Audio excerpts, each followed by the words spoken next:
And we're on. Others who have been penalized and hurt by.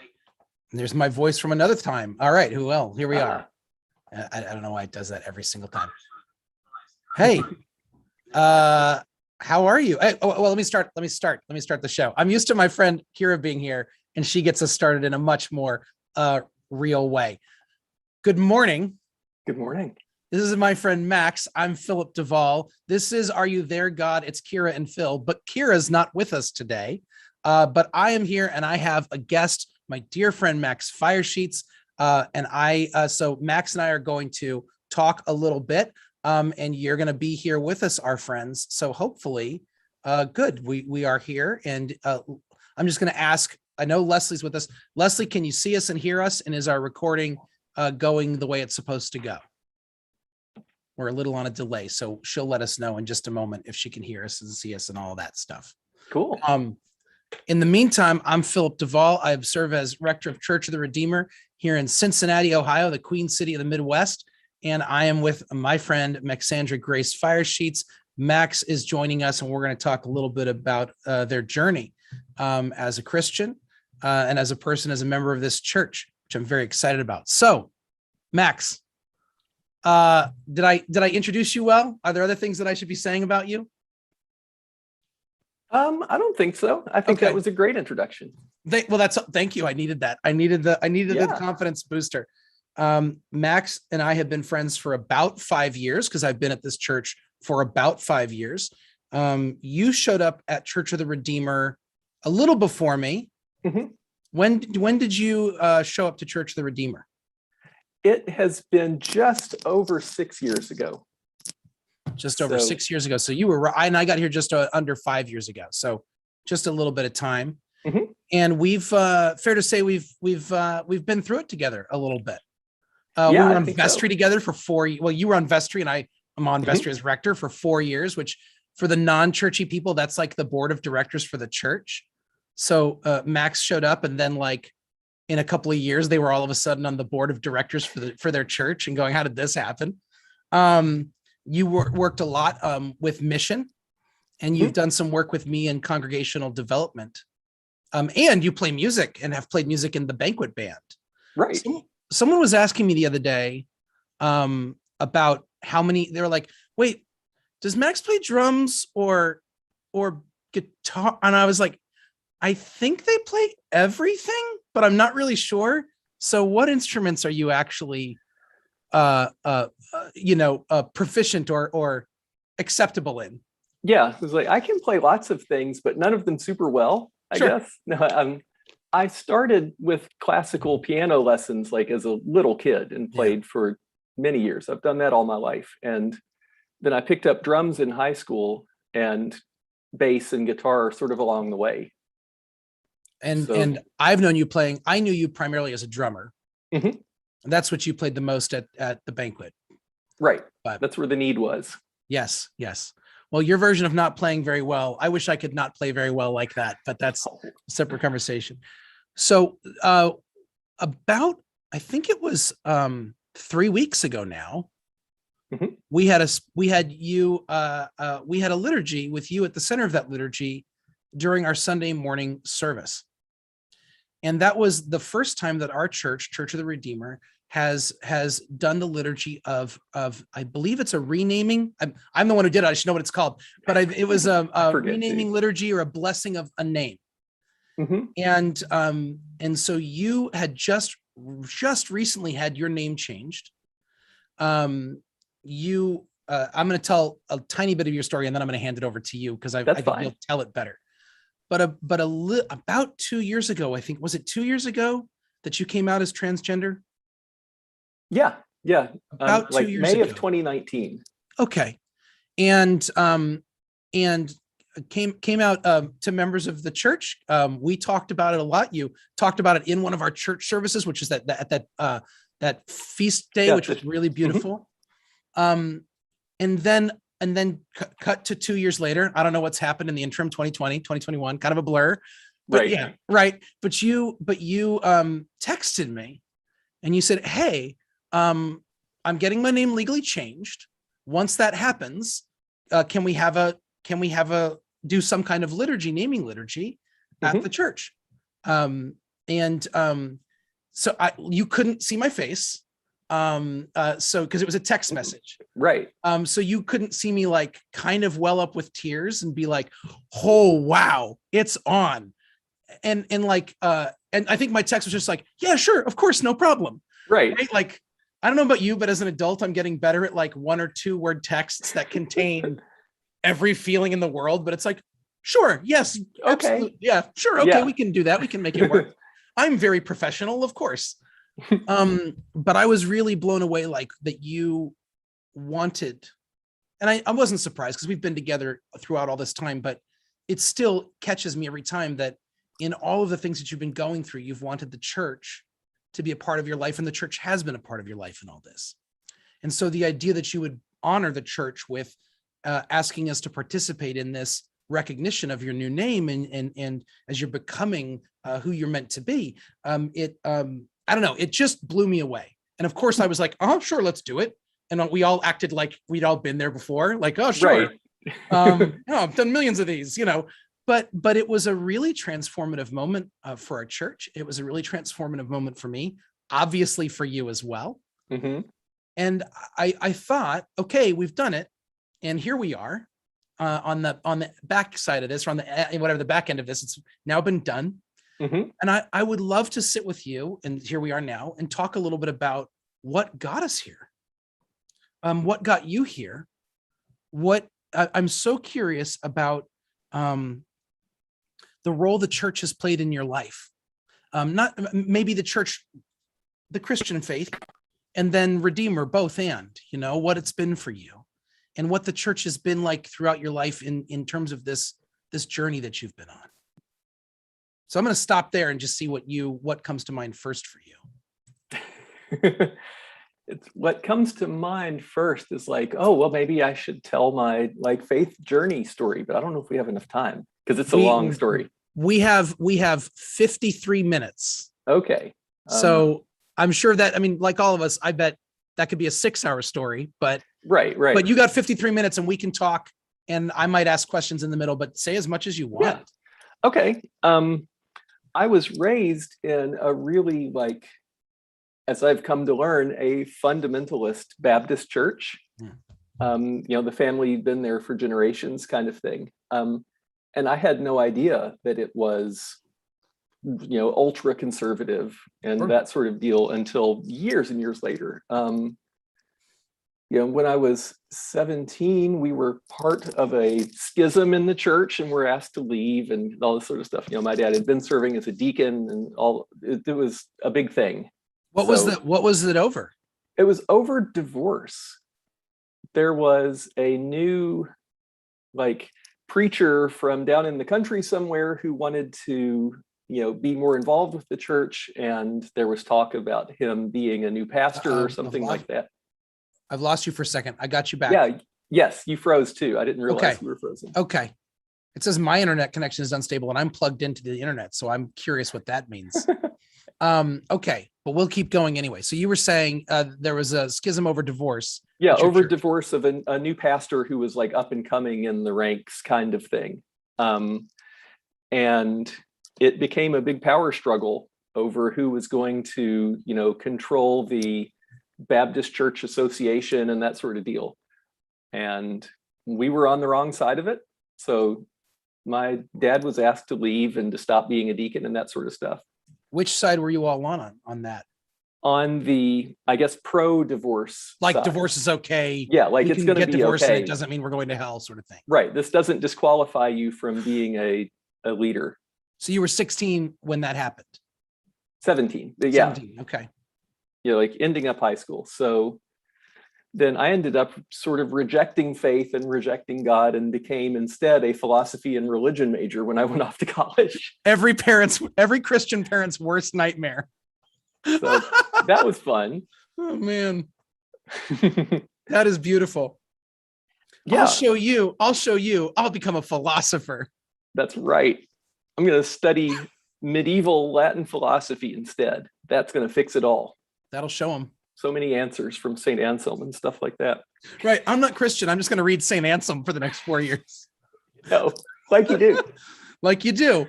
Okay, so you go off to college, you bail on religion, Right. deep dive into philosophy.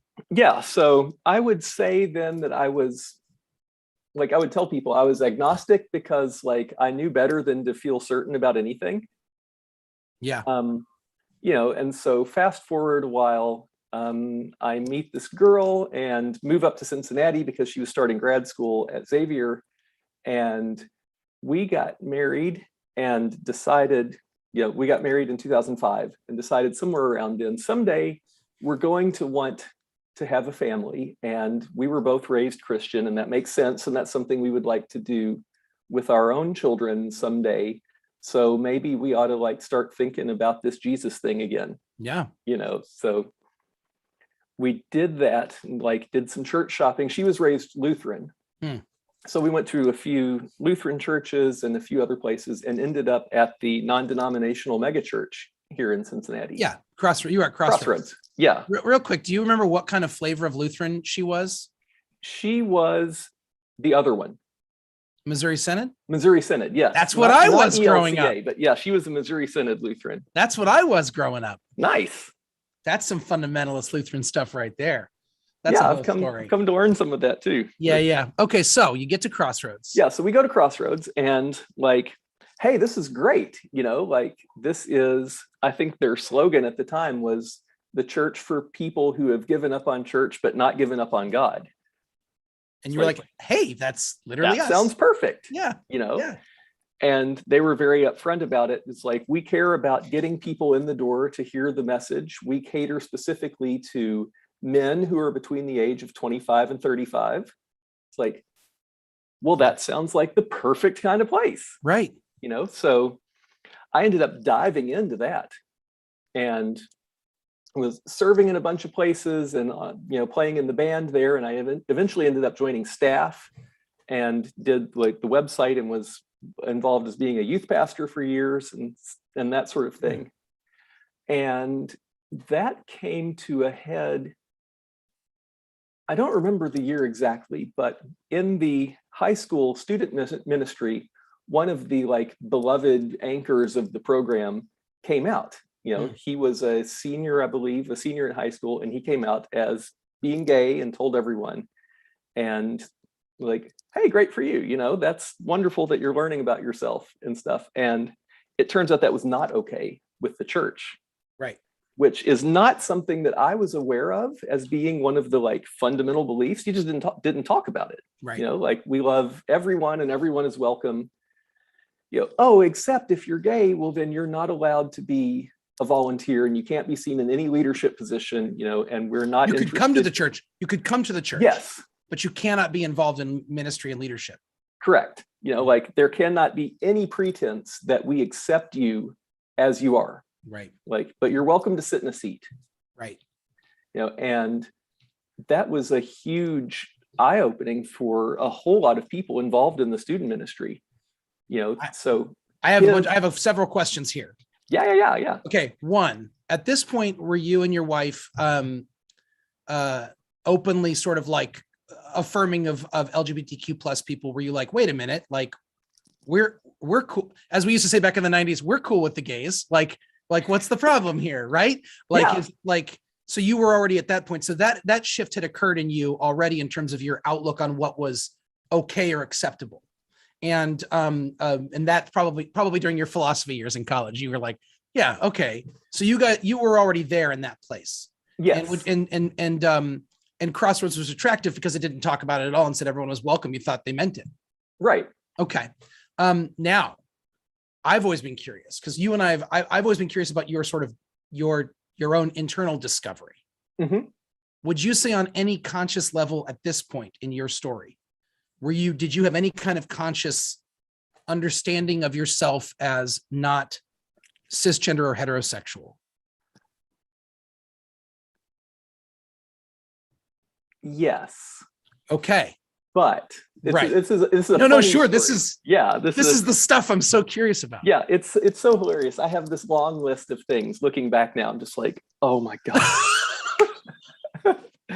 So one of the things about being a leader and all of that was that you had to have a spiritual mentor, which that's great. Okay. Yeah. So, but I remember telling my spiritual mentor, we were talking about like therapy and that sort of thing. So I remember saying, like, I don't feel ready for therapy right now because I can tell that there is, I've got some stuff deep down inside. And if I get into that, like if I unlock that door, it's never going to close again. And I'm just kind of not ready to go there. Wow. Did you know what that door wrong. was, or you knew there was stuff, but you didn't even know really what it was, or Right? you didn't necessarily know it was around gender or anything like that? No. Or did you? Okay. Not really, Yeah. but I did. But part of that is we grew up that wasn't something even talked about. Right. Well, I We didn't even know there was a door there to open. No, I didn't even meet my first non-straight person until I was in like, a college summer camp thing when I was 16 and off Right. at a campus, and met people who were gay and seemed to like be real cool and know themselves. It was like, Right. That's amazing. And there's another sort of like telltale thing I've come to learn. This is, Right. I remember thinking then like, could I be gay? Like, well,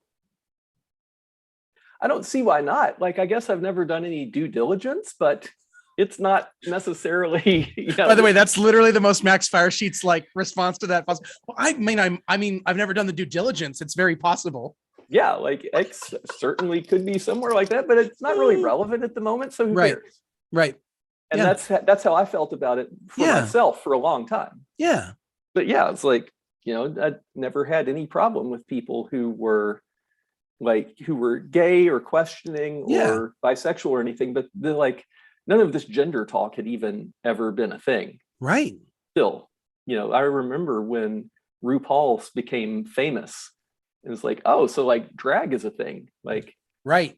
But it's very clear, like he's still a man who just does this sort of persona. Very clear. That's very clear. You're right. No, it's true. Absolutely.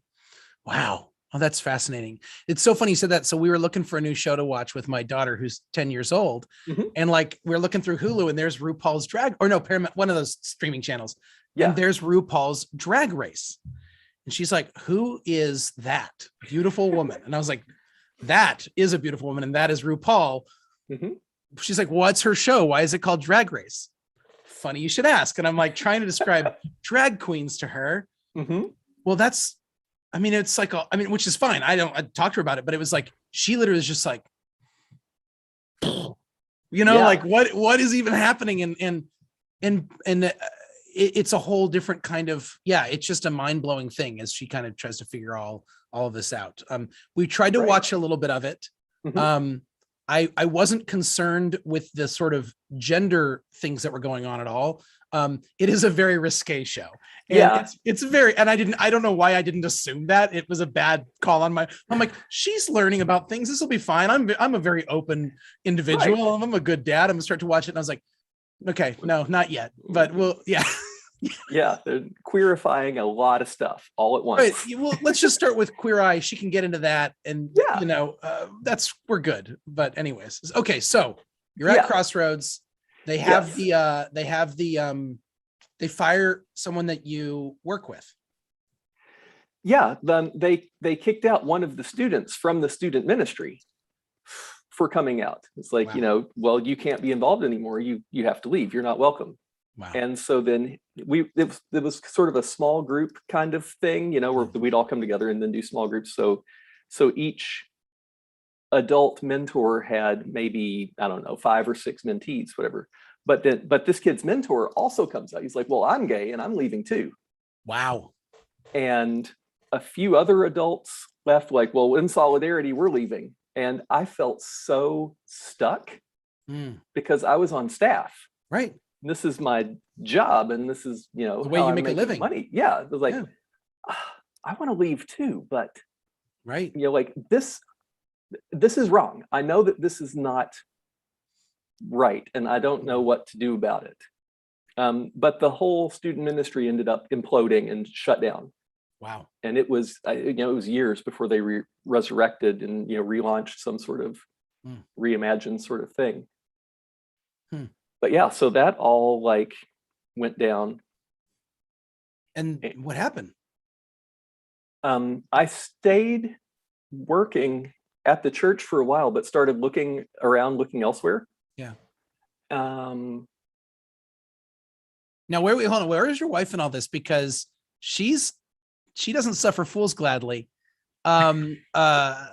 She's if you don't know Max's former wife, she's a total badass. But what like was she like, we got to get out of here, or was she like, I get that this is your job, or like how was this? How did y'all handle together like the Crossroads dynamic? yeah, not much, honestly.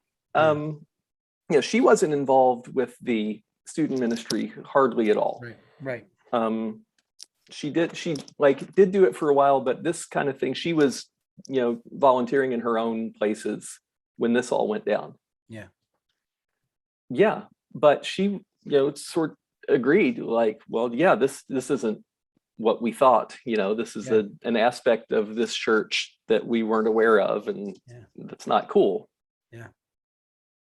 But yeah, so I ended up looking for other jobs and stuff, and I found a dream, hotshot programming job in San Francisco, working for a startup out there that was doing amazing things and all of that. This was the very end of 2007. It comes to my mind now. Okay. Because I was on the phone with this company to accept the job and move out to the Bay, and leave Kelly behind to sell the house and pack up and everything. And I'm going to go off and be this amazing, programming phenom. And we were looking at the real estate market and all this sort of stuff. It was like, it's like, it just doesn't really work out. We might break even. Right. We might not. There's just so many unknowns. So I was on the phone with the company to accept the job, and I couldn't do it. Like, I couldn't accept the job. It's like, I'm sorry, we're just not in the place to do this, whatever. So I didn't take this job, but I had already told some people that I was doing this. I was looking, I'd found this amazing thing, and I was probably going to move to San Francisco. So I decided to go ahead and quit anyway. Wow. And, then I'll do freelancing and, start my own business and be a consultant and do programming stuff, which I did for a while. It was fine. Yeah. But as part of the exit interview sort of process from leaving the church, they set me down and said, well, we want you to know that your relationship to the church is now changing. And more importantly, what you represent in your relationship to all of the people is different now. So if you are no longer a staffer, that means that you don't speak for us and you can't represent this church anymore. So in order to create some healthy boundaries and distance from everyone, you are not allowed to serve for 6 months. You can still come, but you have to step away from everything. And, then we'll create some distance so people don't assume that you speak for the church, or, they don't have the same sort of relationship. And just like that, all of my relationships were gone. Oh my gosh. Yeah. And Kelly too. It was like we didn't exist. You were non grata, you're persona non grata there. Oh my gosh. And part of it is I had told a fair handful of people that I was moving across the country. I'll see you guys when I see you, but that didn't happen. Yeah. And we continued going for a little while. Live there and go there and not be in San Francisco. Right. And there were, a few other things, but eventually it's like, wow, okay, let's see what value we held here or didn't hold, I guess. Yeah. But yeah, so we ended up leaving that church and, went to the Vineyard for a while and went to a little church plant over on the west side that ended up shutting down, and we ended up back at the Vineyard. Vineyard's pretty cool, man. They do good work. Yeah, it was interesting. Going to the Vineyard after having come from Crossroads was really interesting because that was my first exposure to the Vineyard style as their idea of how they do church as a franchise, I guess. Yes. And as its own denomination. Yeah. We're evangelical, we're non-denominational, but really what we are is Vineyard. And we do that wherever we go. Wherever we are, that's what it is. Yeah, you're right. Yeah. That was really interesting. Yeah. And Crossroads had just been starting the multi-site concept around that time. We'd just done a bunch of staff reorganization and stuff when I left. We call that denominations, but they won't say it. But we're No. like, we're non-denominational, but we have all these different sites and we have this person who oversees them all and they all adhere to the same beliefs, but it's not a denomination. Right. Okay. Yeah. Okay. All right. Anyways, that's my own little bug. So you checked out Vineyard. You were checking out some other church plant in the Norwood area, doing that and working. Yeah. And yeah, so eventually I guess we just kind of didn't do church again for a while. There's a gap in there that I'd have to like sit and think about to fill in for a couple years. But Yeah. we had heard that some of our old former neighbors on the west side, Brad and Maggie Goff, lived next to us, and they had started going to this place called Redeemer. Yeah. And it seemed cool. They were really into it, and we liked and respected them. So we started going there, and it was like, this place is really cool. Where were you living at that point? We were living in Mount Lookout. You were in the house that when I met you, that Yes. house? Yeah. Okay. Like around the Yeah, corner from, yes. Yep. Yeah. That's where Okay. we were then. Yep. So yeah, so it's like, it's a neighborhood church. Perfect. We'd gone to the Lutheran church. Is it the Methodist church there on Grace? Yeah, that's Methodist. Yeah. We'd gone there a couple times, but like, Yeah. hey, well, let's try this Episcopal church. It's Cool. sort of neutral ground. Neither of us had any baggage with it and that sort Right. of deal. But it just kind of clicked for me coming. Yeah. Like this whole like Episcopal take on things and how welcoming and open people were and like that. And Mhm. so, yeah, like we kept coming, and the more I learned about it, the more I liked it and liked the approach and liked the like liturgical tradition and on all that sort of stuff. You mentioned a few minutes ago this idea of a denomination and like an overseer who decides things, and that like I was really, the pendulum was swinging away from that, like really railing against that. Like I don't like this idea of some, like 50-year-old white dude getting to decide what is God and what isn't. Like That's right. Yeah. Well, I've seen many examples now over my life that never ends well. Right. Every time it falls apart, and we keep trying it. Maybe this 50-year-old white guy will have figured out. I got 8 more years till I get to be that guy to figure it out. I'm 42. So someday I'll be the 50-year-old straight white guy making decisions like that. Well, fortunately, you have the spirit, the prayer book, and the tradition. I have other back you things up. that are keeping me in check. Yeah, that's nice. No, I'm definitely I'm kind of a denominational hack. I love denominations. I've always been a company man. It's my attitude, but I like, because there's a difference between one guy getting to call the shots Right. for all of these things and like a system of governance with people and of people that aren't just guys like me. And a tradition that you've got to sort of hold yourself accountable to, and a prayer book and an acknowledgement, as you said, right out of the gates of the Holy Spirit. Like, where is all this in that? There's all these pieces, layers of accountability for our leadership. And I like that. I like that. So I can't just. I do too. I can't just, the church can't just be whatever Phil wants day in, day out. Right. Or even what a focus group suggests. Right. So, okay. So you started to get into that aspect at Redeemer. Then what? What's next? Yeah. And then I was getting more and more involved with the church and was invited to participate in vestry, and, and the new search was wrapping up, and this new guy named Philip had come, and, Love that guy. So, yep. Yeah. He's pretty cool. Yeah. So that all started. And then like through all of this, like my marriage was getting worse and worse. Yeah. And, we were working on it and trying to figure out what was going on, but I was just not in a place to be able to do that, and like slipping further and further, I guess, so I just sort of assumed like, wow, once people at church figure out what's going on, like how my life is falling apart, it's going to be over again. because you've now been booted from 2 different churches, basically just for being you. Yeah. Like in both cases, it's not like you did anything, you didn't commit any offenses. Mhm. In Yeah. both cases, like in the first case, your family made basically a stand for what they believed in. Uh-huh. And then in this next case, as an employee, you made it, you made a decision as an employee, but it was connected to, at least in part, something that a stand that you believed in, and sort of the scales falling off your eyes about that church. Right. But Yeah. in both cases, you get exiled. You're done. You're Mhm. out. So you're like, when people find out that my marriage is falling apart, then I guess I'm out at Redeemer too. Yeah, pretty much. Mm.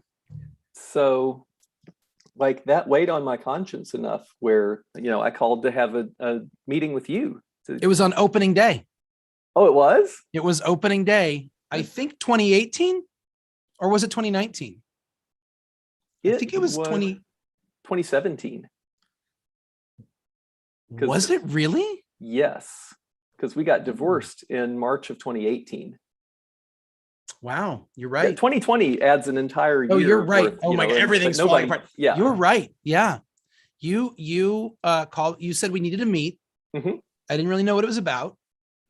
I said, I don't remember why. I think it was like, because, if it was April of 2017, it was because my wife was home with a brand new, very new baby. That's right. Like literally, like within those weeks, like yeah, Reed was born on March 31st. So it had to have been like within 2 weeks days. later. Yeah. And you were like, are you sure we can meet? And I'm like, yeah, but let's meet at the house. And I lived on a little cul-de-sac. We could just walk around. And it was you did the whole circle. It's like a mile. So anyways, I was like, yeah, come on over. And we like headed out. Honey, I'm going out for a walk with Mike. And we went out the front door and walked. Yeah. It was like, well, and you thought this was going to be this is it. Yeah. Max, I had no idea. Not only that you were about to tell me all the stuff that you were feeling, but I had no idea that you were going through that much. Like, this might be the last thing. Oh yeah. I had no. I mean, that I was doing my moral duty to let you know so that we could separate, on the best terms, kind of thing. Oh my goodness. I literally had no idea that that's what was going through your head. I was just like, yeah, we'll see what this is about. So you told me, and I remember, and I won't, it was a pastoral conversation, but you told me that things were not going well. Yeah, things are not going well. I'm, been able to recognize I'm struggling with some addiction in different places, and this is why. And yeah, I figured, the logical outcome of that conversation was, he's like, okay, well, you're not an example for this church. You're not living up to the standard of an elder of the church, sort of thing. Right. So yeah, and that didn't happen. And it was really strange. What did I do?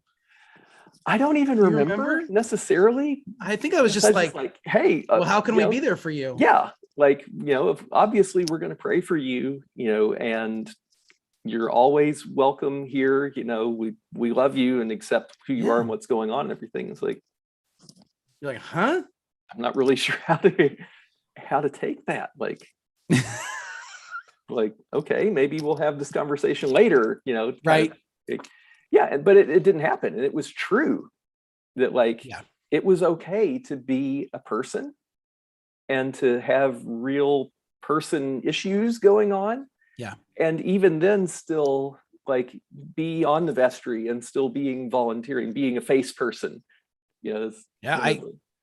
It's so funny about just the difference in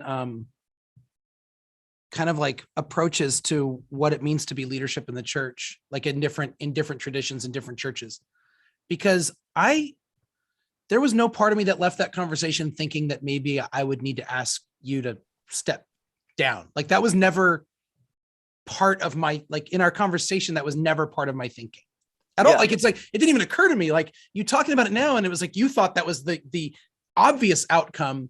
And it's I'm like, huh. You'd mentioned this before, that you said you thought that was the day I was going to ask you to step down.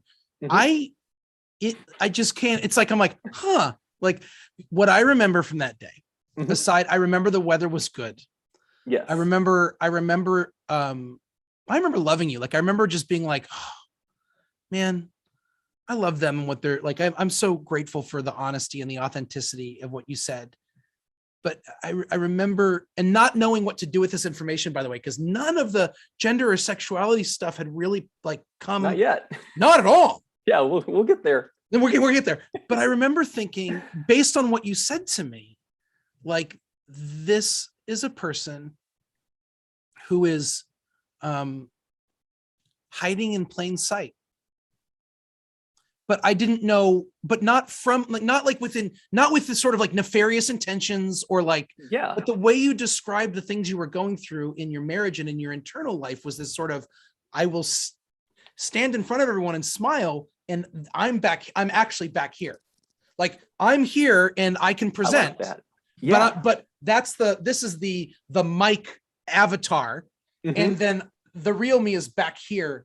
And that, but again, not in some, I didn't feel like it wasn't deceptive. It wasn't, nefarious. It wasn't like, oh, this is a really manipulative person. It wasn't any of that. It was like, this is a person who's protecting themselves in some way and is hiding right in front of us. Mhm. And you opened some of that up and I got to see that. And I just thought, well, like, I mean, we're a church. Like we gotta be with someone who's going through that. Again, it just never occurred to me. Yeah. But it was shortly thereafter that things went, it was in the next few months that things really sort of precipitated.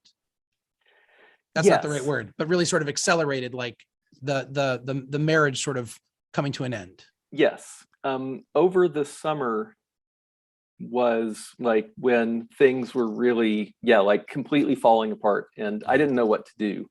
Yeah.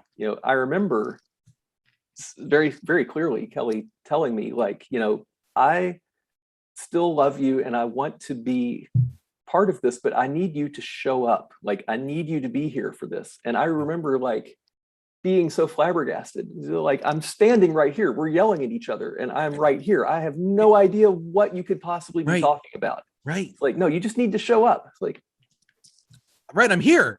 yeah, like what? Yeah. Yeah. And so then I moved out in October, I guess, beginning of November. And we had already I guess we did the papers in whenever that is, in end of summer, I moved out, and then we were divorced in March.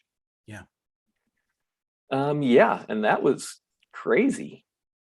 And just this sort of like going down the hill of a roller coaster that I didn't realize I was on. Yeah. For a while. And it took a long time of me just being like completely laid out flat before I could even start to, open my eyes, I guess, and see what my reality was, what was going on around me. But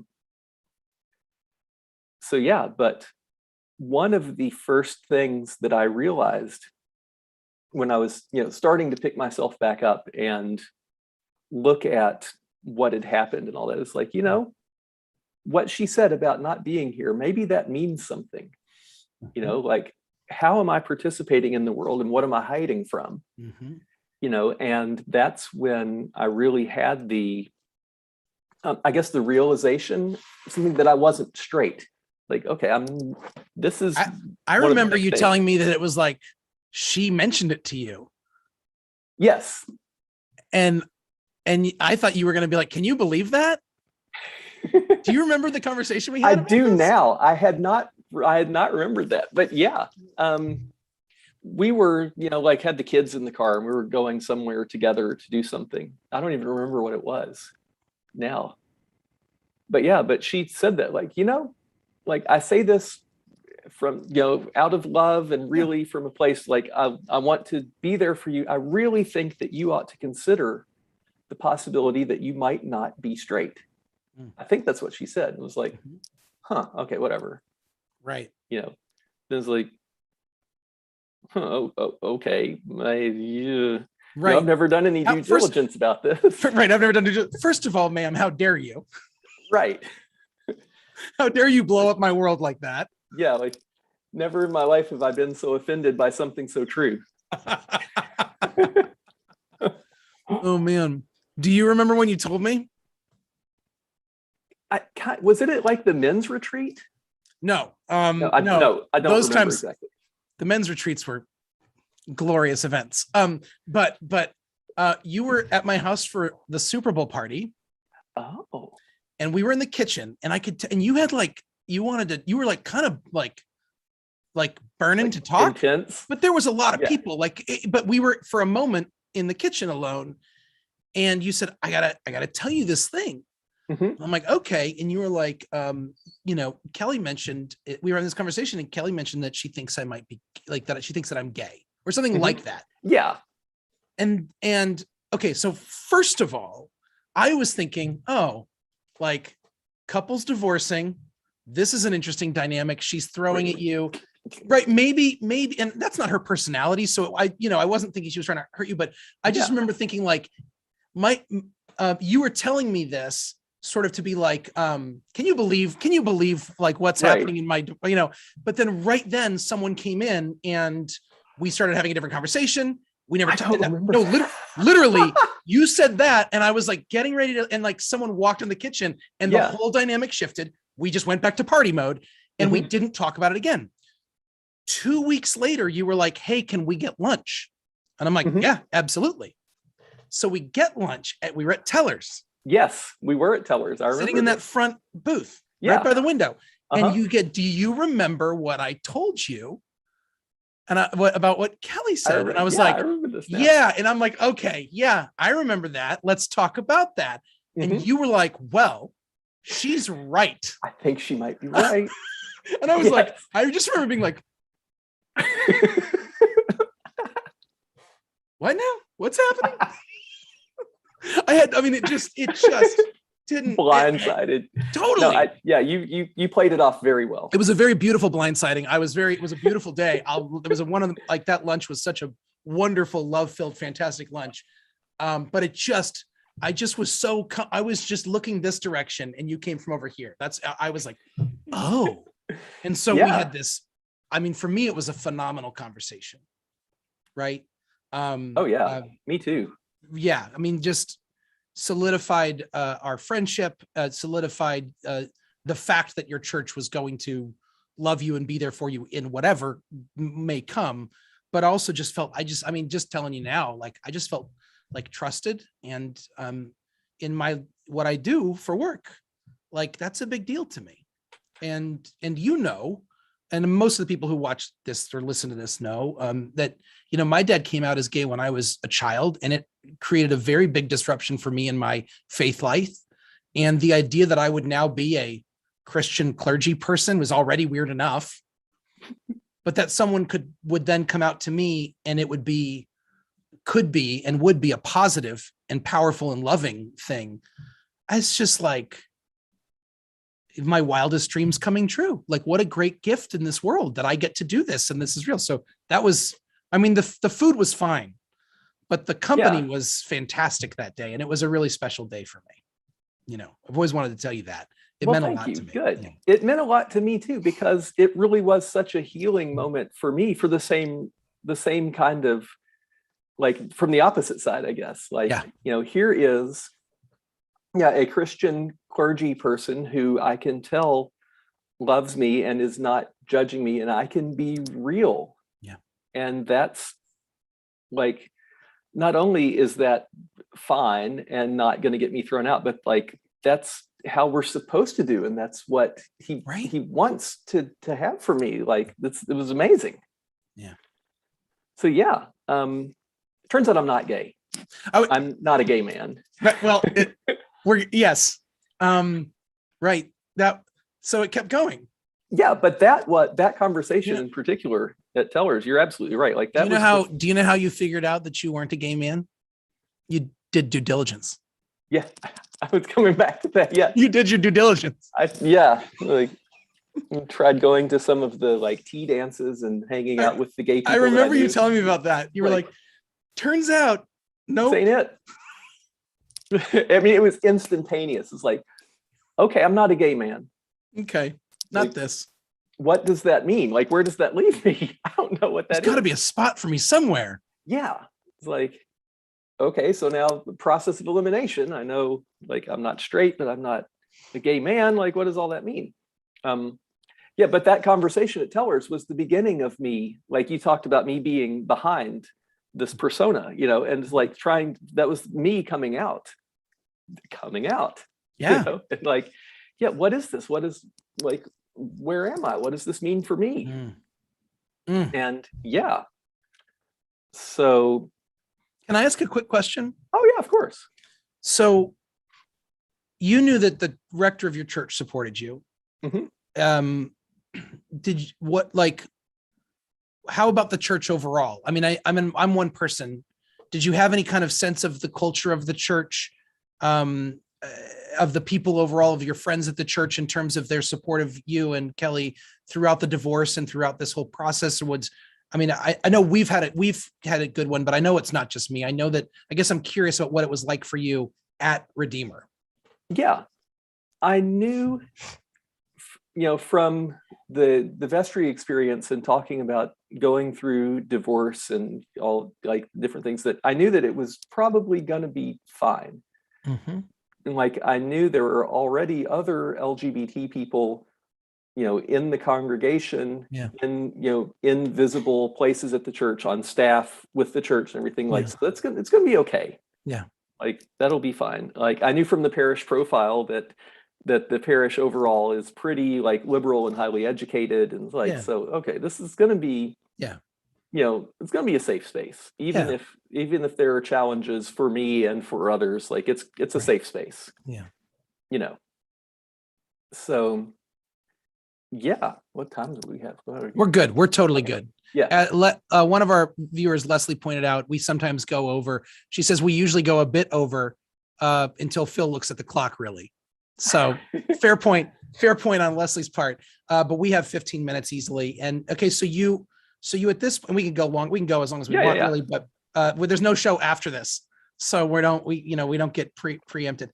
Okay, so at this point, you first identify as gay, Mhm. and then you start to kind of check around and do your due diligence in terms of gay culture. And you said, okay, this ain't me either. Right. Now what? So now what? Yeah. So I didn't really know what to do. Yeah. So I started, like, just sort of immersing myself in queer culture on the internet for various things to see what was going on with all that, and like checking out different spaces and stuff.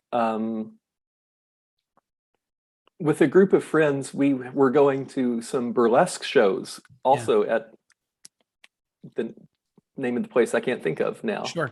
But yeah, at, one of the Cincinnati burlesque troupes, and I had been wearing makeup there like different stuff. Then I realized, sort of like, because you could. Yeah, just like, well, I'm going to do this now. Like, yeah, I'm not straight. Let me try this. Right. And so, like, I realized more and more of this stuff about myself. And then it turns out there was this Snapchat filter that I learned about. Yeah, this, No, I remember this. This is like mythology for me now. This story is so deep, but I love it. Go do it. This is so great. Yeah, there was this Snapchat filter that did the gender swap thing, and it was like all the rage on the internet. Like, it wasn't actually all the rage on the internet. Turns out the interwebs. It turns out it was all the rage in the, like, these just random transgender spaces that I'd been hanging out in for a while for absolutely no reason at all. Like, looking back on it now. What am I doing? How did I get here? Huh? Right. How strange. Like, this is all of my Twitter feed and all of my subreddits and stuff.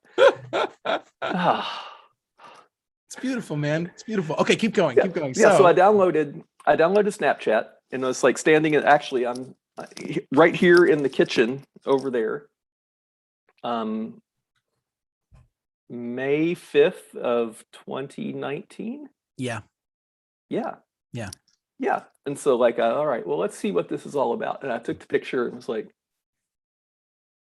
oh, and like, boom. I've seen the picture too.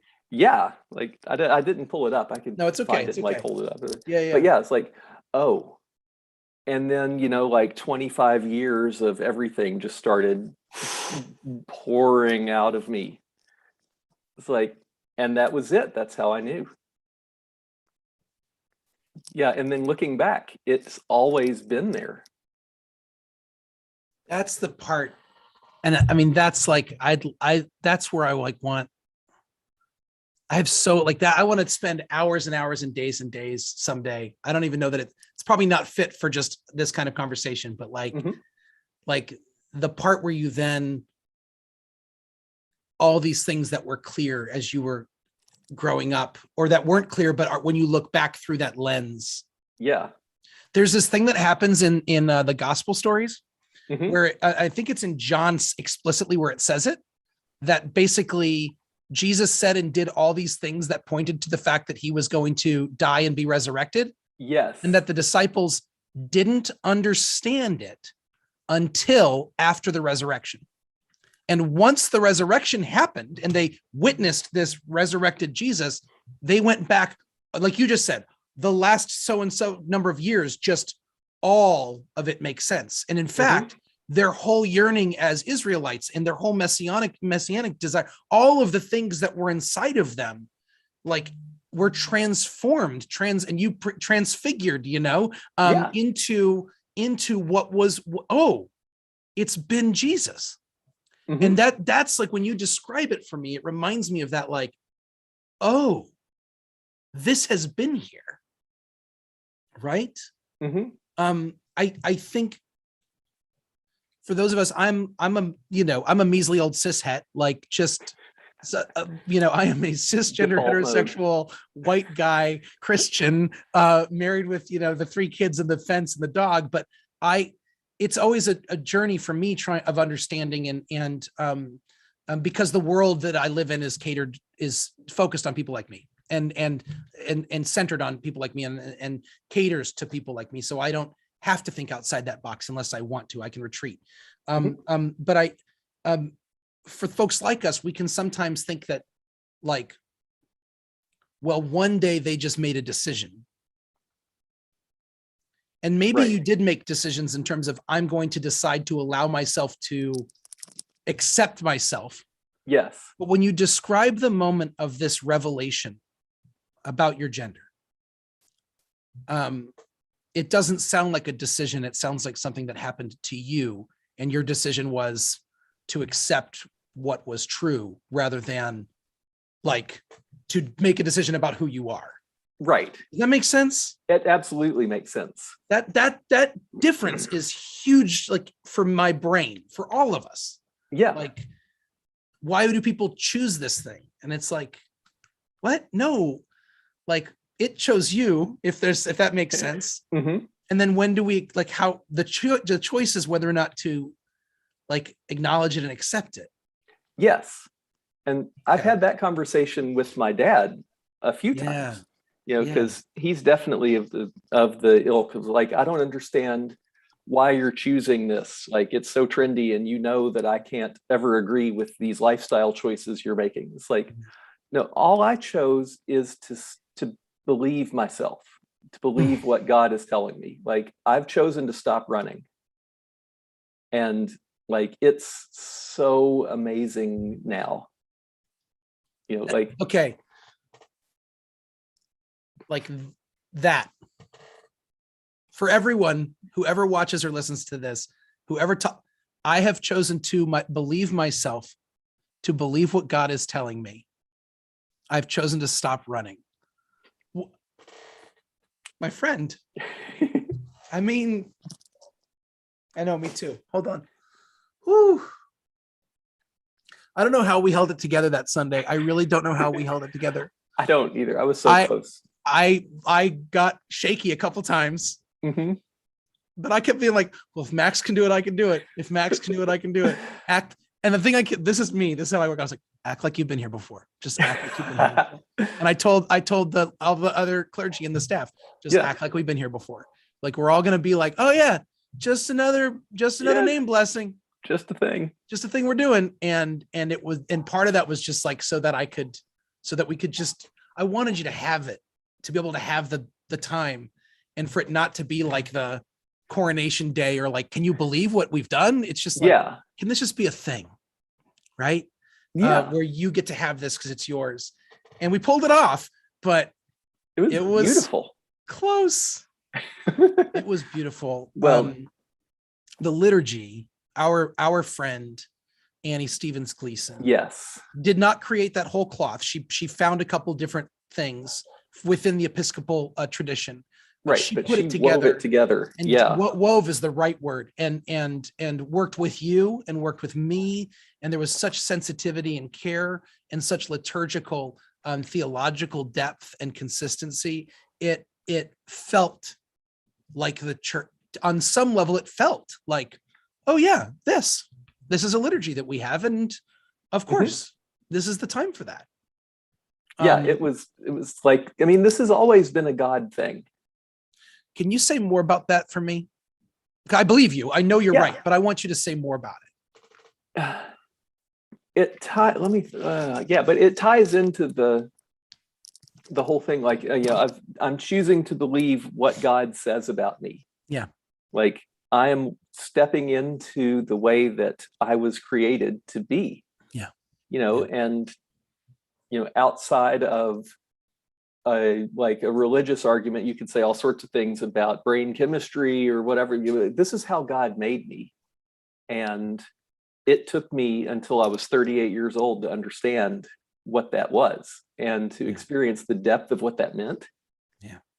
And so I've been like, it's so impossible to sort of like tease out the different threads because they're all so intertwined with like my relationships and, the way that I relate to my dad and my journey with religion and the friends that I've had. It's sort of funny, the like cyclic nature of it. Every 5 years or so, I would delete all of my social media and sort of, like burn all my bridges, torch my friends, and reinvent myself with a new persona. Wow. So I was the guy who had a handlebar mustache for a while. And I was there for a little bit of that time. Yeah, I went back. I went back to one of it. the times. Yeah. Yes. Or I was the guy who homebrewed beer and was big into that. Or I was the cool youth pastor who wore skinny jeans. That was part of it in there. One of them, or like the family man who had the good job and everything going for him. That sort of thing was just like, brushing close to it, like, getting close to the truth. And they're like, oh, no. Okay, what I actually need is this. This is going to fix me if I follow this script. Yeah. That's going to make everything happy and no questions. And but finally, like unlocking that I was right. How is this different? I believe that it's different. How is this different from those other times? Right. So you mentioned your dad. He's like, so you used to homebrew and then you had a handlebar mustache and now you're trans. Like, no offense to him. I know he loves you dearly and he's trying to figure it out. How, I know it's different, but is there a way that you've been able to articulate or understand that difference from these other times when you sort of went down a persona road? Because it seems different to me too. I feel it is different when I'm with you, but I'm curious about how you experience that difference. That's a great question. I don't think anyone has ever asked me to articulate it so formally. Uh-oh. So, well, if you can't, it's okay. But it strikes me as like, all those other times I was, searching for something that would fix me. Like, clearly I'm unhappy and the people around me are unhappy. I feel so disconnected and, I feel like everything is just like fake and meaningless. And so clearly what I'm doing is not it. So I need to follow this script instead. I'll put on this kind of shell, this avatar and try that. And that's going to answer the questions. That's going to make me have meaningful relationships with people. And it never did. But it does now. I'm not following a script.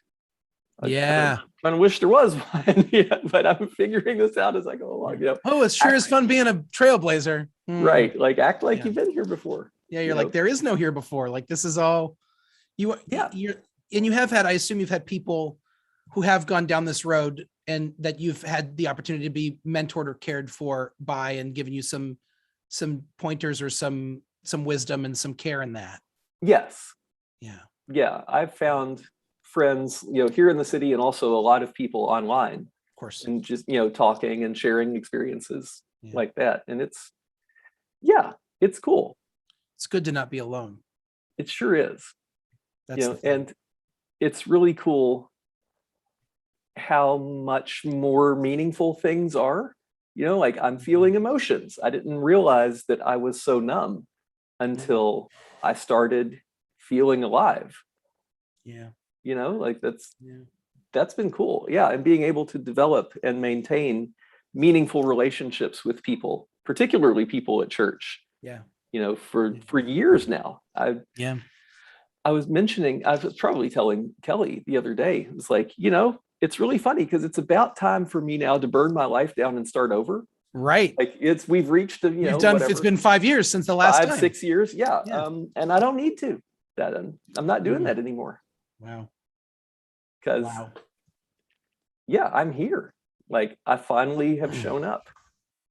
And that's cool. There's something, a friend of ours, it was James from CCD, showed me this quote from a transgender poet. Jay Holm is his name. It was like, when a trans person looks in the mirror and for the first time sees their true selves, this is a paraphrase, like that's the closest any human will ever come to seeing the beauty of God's full creation.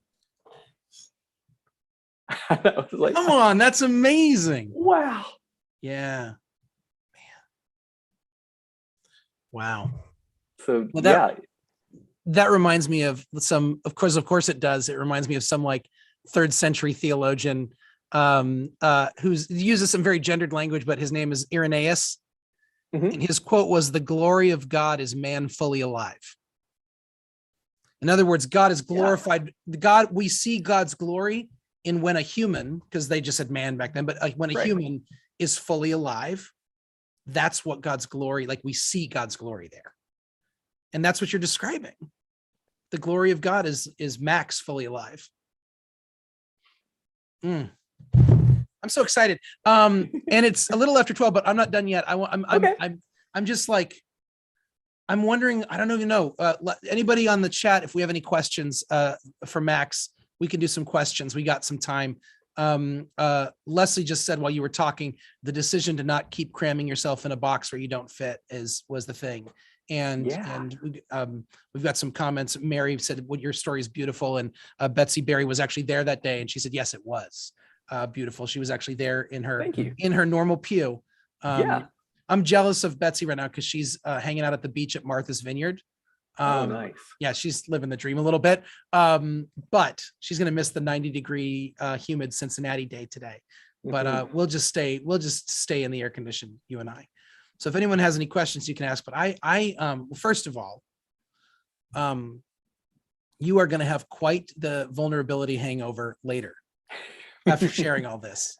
My introverted friend who has told the story of your heart.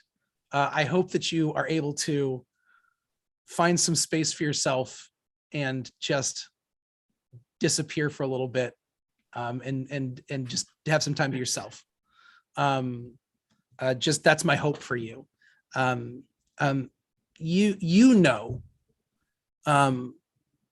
That, and I'm not telling you anything that's news to you, that this church, that Redeemer, which is a church that loves you and seeks genuinely to be open in all of the ways that we have espoused and said in our vision statement and in all of these pieces. We are still very much at the beginning of understanding all of the different ways that transgender people exist in the world, and what that means. It's still very much, it's like so many of us literally don't even have language to comprehend.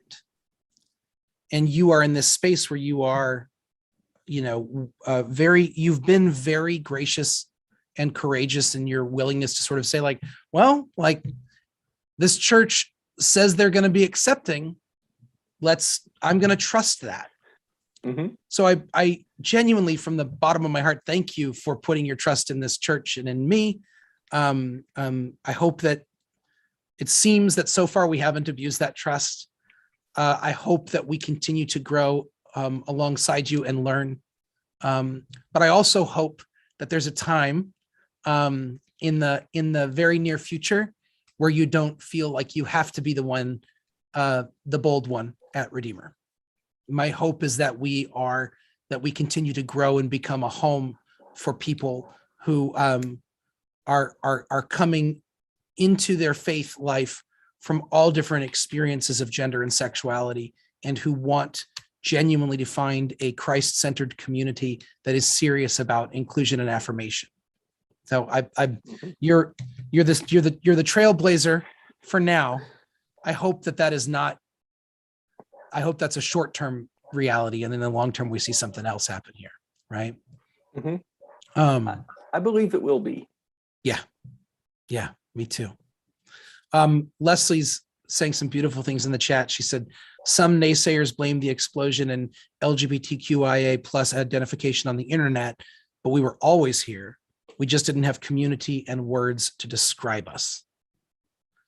Right. And now she says, now we have Snapchat filters and support and language, and we're still here, but we're not denying who God made us to be. I think that is so right on, right? Like Mhm. the power of, oh, there are words for this. Do you remember that? Not even talking about gender and sexuality. I mean, although we could, but the first time when you were reading a book growing up and someone wrote something and you were like, oh, there are words for that feeling. And you were like, as probably like adolescent, you were like, oh, I'm not the only person. James Baldwin says you can only feel lonely so long as you don't read. Because he goes, the moment you read, you're introduced to other people's experiences and you realize you're not alone in this world. Yeah. Right. But that's true now. There's so like the language and the culture is emerging, not as a trend, but as a way to finally unleash this like reality that's always been there. Right. And that other cultures have actually, there are other cultures throughout the history of the world that have absolutely allowed for this. Mhm. But it reminds me of that, I get that meme that was going around. I saw it again this past week of the chart of left-handedness. Oh, yes. America. As a left-hander, please share this. So it's a chart that looks, it starts, maybe I should do the opposite for everyone, all the viewers, it starts and dips down really far. And then, in 1910s or something goes way back up from, 0% up to around 12% or something, that it says, so there's a point where there were 0% left-handers? Something like that, and the caption underneath says something to the effect of, it's not that left-handedness never existed or went away. It's that you can tell where like our society stopped punishing people for being left-handed. Oh my goodness. Yeah, and then there you go. I do think as a left-hander who grew up in a world where no one really had a problem with me, and my biggest problem was getting the ink all over my hand from when I wrote, and like the binder thing, and like, or all the seats were right. I mean, like, these are all minor inconveniences. Yeah. But like literally learning, oh, there was a time where you might have been like jailed or burned as a witch, or it's like, huh? What? Yeah, I remember I was in 6th grade, I think. So it would be my 6th grade geography and social studies teacher was telling us about her growing up. She was left-handed, and that when she would try to eat with her left hand or right, that her mother would come and smack her. Like, don't do that. You need to use your right hand. My mother did not do that. Her mother was left-handed, but no one else in my family was left-handed. She kept trying to hand me things in my right hand when I was still in the high chair. And like, I would just take the spoon and put it in my left hand. And then she would move it over to the right. She wasn't mad about it. She was just like, no, this is where you hold it. And I just kept going back. And finally she was like, oh, I guess he's left-handed. I sadly only have right-handed children. And it's sad. But that's a brilliant, no, I know. But it's funny, like we go like, oh, well, it's so obvious that there would be this, I don't know. We talk about these things like they're impossible, but it's so historically we've placed these strange moral strictures in these areas, and it's based on our understanding of it's based on our need to hold things in a box in a specific way. Yeah, totally. And Leslie brings up that she's heard that dyslexia, that, dyslexia was never a problem before literacy, she said. Right? Like Yeah, before literacy, you lived your life in dyslexic. What's that even? right. We're going to get going here. I have two more things. Mhm. One, we have a note from the Reverend Susan Brutel, who I have not met, but she's a priest down in Florida. I looked you up. And she says, kudos to Philip and Max for being so open and accessible, no fear, or rather courage in the face of fear. And I think courage is a phenomenal word to describe the journey that you've just told us about, Max. Now I have a rule on this show, which is what, before we're done, I always ask my co-host the same question, which is, what have you been listening to lately? So what have you been listening to lately? And what kind of music have you been listening to lately? That might bring you more fear than any other thing I've asked you. No, this morning I was listening to Orla Gartland's new album. Orla? Orla Gartland. Looking it up. Yep. Who is this person? I don't know them. She is British and sort of like indie electro pop. She looks sort of very deal. indie. Yes, she's very indie. In her Spotify picture, she's sort of like looking off into the distance, sort of melancholy. Mm-hmm. I'm going to love this. It's really good. Yeah. Okay. So I got to her through listening to Dodie. Dodie is also, so they hang out. They're friends. All right. Cool. But yeah. I've been listening to a lot of John Prine lately. Okay. And then I started to listen to, I went through a big ABBA day the other day. I did not listen to them growing up because I was too cool for ABBA. Sure. No, it turns out there's no such thing as too cool for ABBA. ABBA was too cool for me, and I just wasn't ready to accept that yet. Right. ABBA's amazing. You can't help but love it. And right. I mean, groove. It's like check your pulse if you're not digging this. And then the other one, I've always been, did you ever go through the phase? Cause you and I we like to dig deep in things and get into music and stuff, like where you were too cool for certain kinds of music. Oh yeah. Yeah. So, I was too cool for ELO. Not that, I mean, they were before our time anyway. So it's not like it was, but when I heard Don't Bring Me Down, Bruce, or whatever the name of that song is, I was like, this is ridiculous. These people are dumb. I don't get into this. And then recently I was just like, some song came out and I was like, oh, ELO's amazing. And I was listening to Strange Magic and a couple other ones. Anyways, so I'm doing ELO. I'm going to listen to Orla Gartland because of you. All right. And we're going to wrap it up. Max, anything else you want to say to the group? No, I just remember it. I've been into ELO a little bit recently because of Mr. Blue Sky being a sound on TikTok. Yes. It's like, oh, this is really good. I'm going to put that on as soon as this is over. Awesome. Thank you. Kira is super jealous she didn't get to be here today. But she's going to enjoy watching this, and maybe we'll have the opportunity to have you back on the show sometime.